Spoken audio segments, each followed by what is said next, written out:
is a cutthroat pattern. I don't know why, but it was a little more expensive than the others. And then this one is just like a candy pattern or something. But anything with those dots, anything that looks a little fishy, they will absolutely kill. Now, one thing that I don't use as often as I should, is the Jake's right here, the domino lure.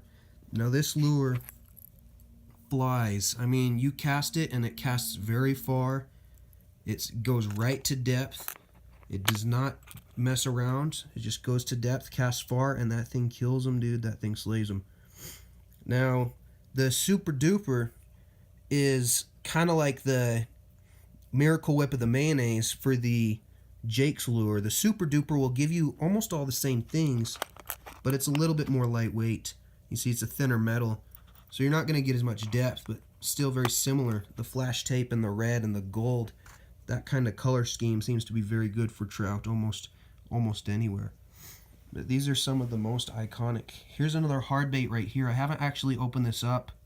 I've got it in the sinking, but years ago I slayed with that CD5 in the perch pattern. That's probably the best trout lure I've ever used. I remember I stood in one spot, and understandably they were hungry trout, but I stood in one spot and I caught so many. It was crazy on that thing right there. It might have been a floating, but they absolutely love that pattern when they're hungry. Here's another kind of honorable mention. Something that does work amazing is a smaller Swedish pimple. This is kind of more of a lightweight, light action lure.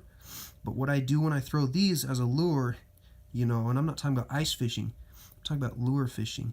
I throw them out and I fish it kind of like a cast master, but I actually intentionally keep it near the top of the water, because sometimes when they're feeding near the very top, you just kind of spook that through there. They might think it's a minnow or something, and that can be very, very devastating as well. Anyways, these are pretty much all the best trout lures I've ever used. I'm going to make one or two other videos, maybe about bluegills, panfish, and then maybe one exclusively about bass. And disclaimer, I'm not a professional fisherman by any means. I'm just a hobbyist. I don't do it as often as a lot of people. So this kind of stuff is just what works for me as far as lures go, but absolutely killer. So please use them. If you know of any lures that you think should be up here. Oh, one thing, honorable mention, I couldn't find it. The Jake's, I'm sorry. Yeah, I want to say it's called the Jake's fly.